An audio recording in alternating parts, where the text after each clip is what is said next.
The old neon sign buzzed faintly above the greasy roof of the Roadside Diner, casting a flickering red glow over the corner booth where a group of bikers sat in heavy silence. Steeljaw, leader of the Freeway Saints, stared out the dusty window like a man waiting for something that would never come. His tattooed arms rested on the table next to a half-full mug of cold coffee. Around him sat his brothers, Duke, Red, Tank, Frost, and Benny, all clad in worn leather vests and the kind of silence that comes from shared wars, both on and off the road. It was just another slow morning in the Arizona desert, until the front door creaked open. A gust of hot wind swept in with the most unexpected visitor. A German Shepherd puppy, dusty and shaking, eyes wide with something deeper than fear. The animal stepped inside, hesitant but driven, like it had traveled through hell to reach this exact place. Every head turned. The room held its breath. Then, without warning, the puppy bolted straight across the diner and leapt into Steeljaw's lap, ignoring everything and everyone in its path. It was as if fate had taken the wheel. Steeljaw froze. The silence that followed was louder than any revving engine. His weathered hands hovered above the animal, trembling slightly as they touched its matted fur. The hardened biker, who'd once stared down a shotgun without blinking, now looked like a man who'd seen a ghost. The puppy curled into his chest as though it had done it 100 times before. Slowly, Steeljaw turned the worn tag on its collar. Just one word was engraved there: Ghost. Something inside him cracked. Ghost was the name of the dog he'd owned and buried when he was 16. A long-forgotten part of his life came roaring back. The broken home, the field behind the house, the sound of his mother crying through the walls. That dog had been his only comfort, until the night it disappeared, the same night he ran away for good. The name couldn't be a coincidence. It was either fate playing a cruel joke or something deeper he couldn't explain. Then the puppy barked, not a normal bark, but a sharp, piercing sound, pointed directly at the door. Steeljaw sat up slightly, as if some dormant instinct had been awakened. The others looked to him, but no one spoke. Something was coming, and whatever it was, had already started. The bark echoed through the diner like a shot. Steeljaw's eyes snapped toward the door, his heart hammering harder than he cared to admit. The others turned, half expecting someone or something to walk through, but nothing came, just the dry wind brushing against the glass and the faint hum of desert silence. Yet the tension didn't fade. The puppy remained rigid in Steeljaw's lap, eyes locked on the door, ears perked. It was like he was waiting for something too. Duke leaned slightly forward, his voice low. "You all right, Jack?" The name caught in the air. Hardly anyone called Steeljaw by his real name anymore, not even the club. But the moment called for something real, something deeper. Jack Roden didn't answer at first. He kept his hand resting on the dog's back, eyes still fixed on the doorway. His throat was dry, not from the coffee, but from memory. He could feel it, the creeping sensation of something long buried clawing its way to the surface. "I haven't heard that name in 35 years, Jack finally said, voice rough and far away. "Ghost, that was my dog. Back when I still lived in Oklahoma. Before the Marines. Before the club." His eyes softened, as if seeing that dusty backyard again. The broken swing set, the cracked back porch, his mother's distant voice yelling from the kitchen window. "He disappeared the same night I ran away." The others listened in silence. It wasn't often Steeljaw talked about his past. Hell, most of them figured he didn't have one, just a string of road miles and busted knuckles. But now, in the middle of this backwater diner, a tiny, trembling dog had opened something none of them had ever seen in him. Ghost looked up at him again, almost as if recognizing the pain behind his stare. There was something unnerving about the way the pup didn't act like a stranger. Mary Lou, the diner's waitress, walked over cautiously. She had seen a lot in her 67 years. Truckers in tears, teenage runaways, even the aftermath of a bar fight in her parking lot. But she had never seen a biker leader crumble at the touch of a dog. "You okay, Han?" she asked gently. Jack nodded once, eyes still locked on Ghost. "He came to find me. he whispered. Outside, the wind picked up, howling low against the diner windows. In the distance, a pickup truck slowed on the road, and inside it, someone was watching the diner. The silhouette in the driver's seat didn't move, but Ghost did. He growled low, deep in his throat. Something was wrong, and the past Jack had left behind might be parked just outside. The truck outside didn't move, just sat there, idling quietly on the far side of the diner parking lot. Its windows tinted too dark for anyone to make out the driver's face. But Ghost hadn't taken his eyes off it. The puppy's low growl had shifted to a quiet whimper, like he was torn between fear and warning. Jack, Steeljaw, shifted in his seat, his instincts kicking in. This wasn't just coincidence. After years of running, of silence, of burying his past beneath the roar of engines and the code of the road, someone had found him. Benny stood first.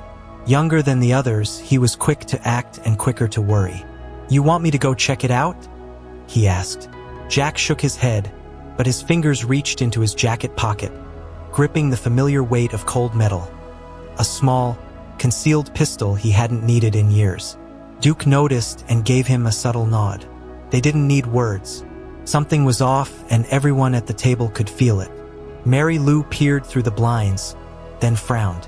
"That truck's been circling town the past few days," she muttered. "Ain't no one from around here." Jack looked up. "You sure?" She nodded. "Pine Ridge might be small, but I never forget a face. Or a car." Her voice wavered slightly, which was unusual for her. Ghost pressed closer against Jack's chest, as if sensing that the storm brewing outside was tied directly to him. Memories began to flicker again. The truck, the name Ghost. That night, it had been raining when he left home, clutching a backpack and a burning rage in his chest. His stepfather had struck his mother again. Ghost had barked furiously, placing himself between Jack and the door. But when Jack looked back one last time, the dog was gone, lost in the dark. No one had seen him since, and Jack had sworn never to return. But now, somehow, the dog had returned, or something that looked exactly like him. Outside, the truck engine cut off. That sound, that sudden silence, was worse than the growl. Jack stood slowly, setting Ghost down on the seat beside him. "Nobody make a move," he said, voice low. The door of the truck cracked open. A boot stepped out. Then a second. A tall man in a dark coat stood motionless in the dust, staring toward the diner. Ghost let out one sharp bark, this time not in fear, but like a signal. And then, the man started walking. The stranger walked slowly toward the diner, his coat flapping slightly in the breeze, boots kicking up red dust with each step. He stopped just outside the door, as if listening. Jack could feel the weight of his brothers behind him, each of them on edge. The kind of tension you could smell like gasoline right before a spark. Ghost stood on the booth seat, hackles raised, teeth barely showing, but no sound escaped him this time. Just the low rumble of a growl vibrating in his chest. When the man finally stepped inside, the bell above the door jingled like it did for everyone else. But this time it felt different. He was tall, older, maybe early 60s, with a lined face and cold, unreadable eyes. He scanned the room slowly, then locked eyes with Jack. For a long second, no one moved. Even Mary Lou, who'd survived bar brawls and bad marriages, took a step back behind the counter. The man spoke first. His voice was gravelly, worn like an old tire. "You're a hard man to find, Jack Roden." Jack didn't reply. He didn't recognize the man, not fully, but something in his tone, the way he said his name, scratched at an old memory. Duke stepped forward slightly, placing himself between the man and the booth. "You got business with him?" he asked. The stranger smiled, but there was no warmth in it. "Not with you, just him. And maybe the dog." Jack stood, slowly. "Who are you?" he asked, his voice even but tense. The man hesitated, then replied, "Name's Luther Briggs. You knew my brother. A long time ago, back in Elkwood." Jack's face paled. That name, Elkwood, hadn't crossed his lips in over 3 decades. Ghost barked suddenly, loud and sharp, causing everyone to flinch. Luther took a small step back but didn't break eye contact. "You left something behind," Luther continued. "Something that didn't die when you ran." His eyes flicked to Ghost. "That dog ain't just a coincidence, Jack. He's part of it.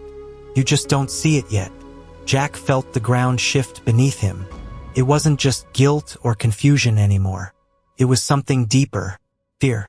A kind he hadn't felt since he was a scared teenager running through the woods in the rain. Before Jack could respond, Luther turned and walked out without another word. Just like that. No threats, no warnings. Only questions left in his wake. The door shut behind him, and his truck roared back to life, disappearing down the highway like a ghost itself. And Jack knew whatever this was, it had only just begun.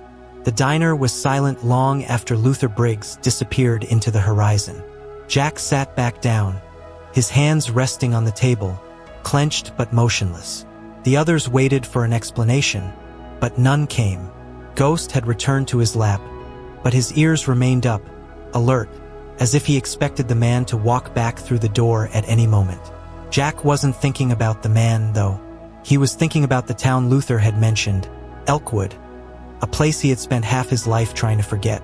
"Someone want to explain what the hell just happened?" Red finally muttered. The tension had shifted into confusion, but Jack wasn't ready to speak. His mind was racing. Elkwood.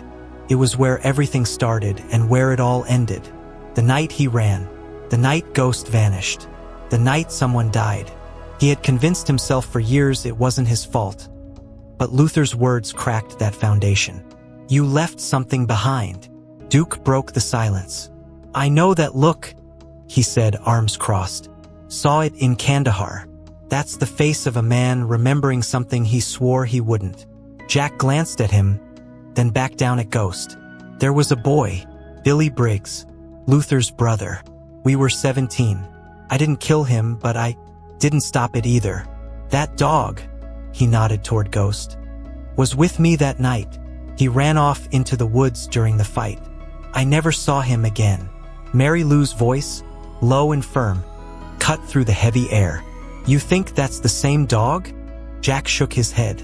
"No, can't be. But it's not just about the dog. It's about what he represents. That night, it never really ended. I just left it buried in Elkwood." The room sat in stillness. No one doubted Jack, and somehow none of them doubted the dog either. Ghost lifted his head suddenly, ears flicking toward the window. Another car, not Luther's truck this time. A small sedan pulling into the lot. No dust, no sound system, just a quiet, deliberate stop. A young woman stepped out, no more than 30, wearing jeans, boots, and a worn army green jacket. Her expression was tense, eyes scanning the diner like she already knew who was inside. She opened the door slowly. She looked straight at Jack. "Are you Jack Roden?" she asked, her voice shaking slightly. Jack nodded, unsure. She hesitated, then took a step forward. "My name is Rachel. My mother's name was Eleanor Roden.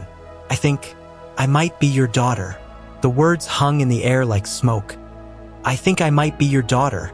Jack felt as if the floor had been pulled out from under him. For a moment, he just stared at the young woman. His lips slightly parted, but no sound came out. Ghost whimpered softly in his lap, pressing closer, as if sensing the emotional weight suddenly crushing the room. The other bikers exchanged glances, unsure whether to speak or stay out of it.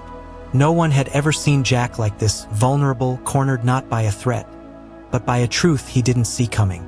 Rachel stood still, her hands clenched at her sides, like she had rehearsed this moment 1,000 times. "My mom, Eleanor," she said carefully. "She told me about you before she passed. She said you never knew, that she kept it from you to protect me, and maybe to punish you." Her voice cracked just slightly, but she held herself together. Jack's breath caught in his throat at the name. Eleanor. That name hadn't touched his ears in over 30 years, and yet, here it was, alive again through this woman standing in front of him. "I didn't know," he whispered. "I swear to God, I didn't know." He looked at Rachel, his eyes searching her face for proof. Anything familiar. And it was there. Not just in the shape of her mouth or the angle of her jaw, but in her eyes. His eyes. The same tired blue that had stared back at him in the mirror for decades. He felt dizzy, like the past was folding in on itself. "Why now?" he asked. "Why come here?" Rachel hesitated. "Because of him." She pointed gently at Ghost. "He showed up at my place 2 nights ago, scratched at the door until I let him in. He had this old tag. Your name was scratched into the back of it. I didn't know what it meant until I went through some of my mom's old boxes. Found a photo of you. I had to come." She pulled a folded picture from her back pocket and placed it on the table. Jack stared at it. There he was, young, in uniform, arms wrapped around Eleanor, and a puppy. Ghost. The silence that followed wasn't empty. It was full of years lost, of words never said, of time that could never be returned. Jack reached for the photo with trembling fingers, as if touching it would ground him in reality. "I made so many mistakes," he said softly. "But maybe you're here to give me one last shot to make something right." Outside, the wind shifted again. But for the first time, it didn't feel like a warning. Jack sat in silence, staring at the photo on the table like it held the power to rewind time. His rough hands that had gripped handlebars, patched wounds, and buried brothers, trembled now as they touched the edges of a memory he thought had died. Across from him, Rachel waited, not with anger, not even with expectation, but with something harder to face. Hope, a fragile kind, the kind he never thought anyone would still carry for him. "I wanted to hate you," she finally said. Her voice wasn't bitter, it was honest. "All my life, I was told you left, that you chose your bike and your road over us. I spent years building a version of you in my head that I could resent. But then that dog showed up." She glanced down at Ghost, who now rested between them on the floor, eyes open, alert but calm. And everything changed. It felt like, "I was supposed to come find you." Jack exhaled slowly, his voice rough with regret. "Your mother, Eleanor, she was the only good thing I had back then. But I was already broken. I didn't know how to stay in one place. I was too full of fire and too afraid to admit I needed something other than revenge." He paused, looking up at her. "I didn't know about you. If I had—" He stopped himself. The words were too easy. Instead, he just said, "I would have stayed." Rachel nodded, absorbing the weight of his words, but not letting it crush her. "I'm not here for apologies, Jack. I just want to know where I came from. I want to know why Ghost came to me, and why he brought me to you." That question lingered in the air, heavier than all the others. And Ghost, as if on cue, rose to his feet and walked to the diner door, staring at it like he was waiting again. From outside, the sound of tires crunching gravel echoed through the lot. Another vehicle, this time a black SUV, pulled in, slow and deliberate. Jack stood, every instinct firing. "That's not Luther," Duke muttered from the window. "No dust plates. Could be law. Could be worse." Jack turned to Rachel. "Stay behind me." But Ghost didn't growl this time. He simply sat down, waiting. The door creaked open, and a woman stepped inside. The woman who stepped through the door was in her mid-50s, dressed in dark jeans and a denim jacket. Her hair, streaked with gray, was pulled into a tight braid, and her eyes, sharp, cold, moved instantly to Jack. She didn't flinch at the sight of the bikers. She didn't hesitate when Ghost growled softly at her presence. She walked straight toward the booth like she belonged in the moment, like she'd been waiting years for it. "You don't recognize me," she said, her voice dry as desert heat. Jack stood slowly, jaw clenched. "Should I?" The woman pulled out a folded piece of paper from her jacket. It was a photocopy, old, worn, and unmistakable. A police report. The name at the top read, Billy Briggs. Jack froze, his fingers curled into fists. "You're with Luther?" he asked. The woman shook her head. "No, I'm his sister. My name's Helen Briggs." Rachel stepped closer, eyes narrowing. "What is this?" Jack spoke before Helen could. Her brother died the night I ran from Elkwood, a fight that got out of control. I didn't throw the punch, but I was there. I ran instead of facing what happened, and I let them bury it." Helen nodded slowly. "And we buried Billy," she said. "Alone.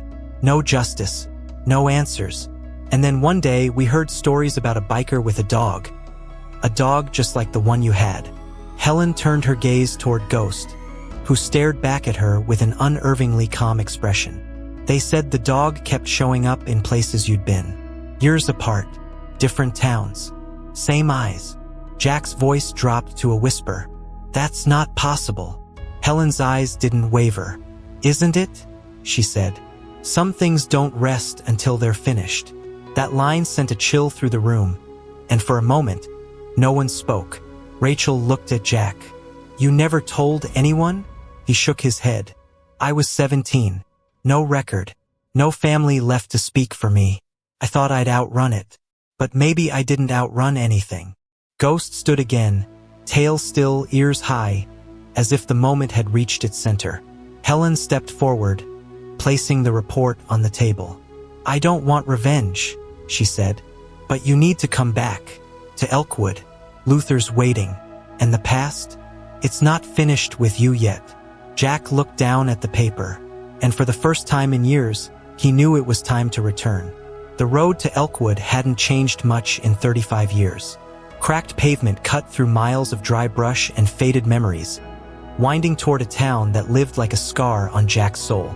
He rode in silence, his bike roaring beneath him, Ghost seated snugly in the sidecar, eyes focused ahead like he understood exactly where they were going. Behind them, Rachel followed in her car, while Duke and Red rode in formation, silent protectors of a journey long overdue. As they entered the outskirts of Elkwood, Jack's heart pounded harder than it had during any ambush or gang war. Time had weathered the town, but it was all still there. The broken streetlights, the rusted signs, the old gas station where he'd worked part-time. And at the edge of it all, the clearing where Billy Briggs died. Jack pulled over, killing the engine. He dismounted slowly, staring across the empty lot like it was sacred ground. Rachel stepped beside him, silent. Ghost jumped from the sidecar and walked ahead, nose to the dirt, tail stiff. He stopped at the far end of the clearing and sat, waiting. "This is where it happened," Jack said, barely above a whisper. "Billy and I were drinking, arguing about something stupid. Another kid pushed him. He hit his head on a rock. Panicked. I ran." His voice cracked. "I never told his family. I never told the cops. I thought leaving would erase it." From the tree line, Luther Briggs stepped forward. His coat flapped in the wind, face worn not by age, but by decades of waiting. Helen was with him. There was no anger in their eyes, just tiredness. "We already know what happened," Luther said quietly. "We always did, but we wanted to hear it from you." Jack nodded, taking a slow step forward. "I'm sorry. I was a coward, and I've lived every day since like I didn't deserve peace." Luther walked closer, now only a few feet away. "We didn't bring you here for vengeance. We brought you here for truth. Billy deserved that. So did you." Jack's eyes welled up. Rachel reached out, gently taking his arm. "Maybe this is where it starts to heal," she whispered. Ghost let out a single bark, not loud, more like a release. Like something trapped in the past had finally been acknowledged. Luther extended his hand. Jack hesitated, then took it. And for the first time in decades, he didn't feel like he was running. The sun was setting behind the trees of Elkwood as Jack sat quietly on the hood of Rachel's car. Ghost curled up at his feet. The clearing now felt different. Less like a grave, more like a place where something had been set free. The wind had softened. The silence wasn't heavy anymore. It was peaceful. For the first time in decades, Jack didn't feel the need to run. He had finally told the truth, and the earth had accepted it. Luther and Helen had stayed for a while, exchanging only a few more words before leaving with a kind of stillness in their steps. Not forgiveness, not entirely, but release. That was enough. Jack watched them disappear down the same road he once used to escape this town. This time he wasn't running. He was staying, even if just for a little longer. He looked down at Ghost, who seemed to relax for the first time since entering the diner back in Pine Ridge. Rachel sat beside him. She hadn't said much since the moment in the clearing, but her presence had become its own kind of comfort. "You know," she finally said, "when Ghost showed up at my door, I thought it was just a stray. I never imagined he'd lead me here. To you." Jack smiled faintly. "I don't think he's just a dog," he said. "Not anymore. I think he came to bring something back I lost a long time ago." Rachel turned toward him. "Do you regret it? Everything?" Jack paused. The question hung in the air. "No," he said finally. "I regret the pain I caused. I regret being a coward. But if I hadn't taken the road I did, maybe you wouldn't be here now. And I wouldn't have the second chance." Ghost lifted his head at the sound of Jack's voice and let out a small, content sigh, as if he agreed. Later that night, back at the diner, Mary Lou had cleared out a table just for them. The crew was there: Duke, Red, Tank. All quiet, respectful, but visibly relieved. Jack looked around at the people who had become his family, and now the daughter who was his family. Something inside him settled. The road had been long, broken, unforgiving, but it had led him home. Ghost rested his head on Jack's boot. And for the first time in years, Jack Roden smiled like a man who had finally forgiven himself.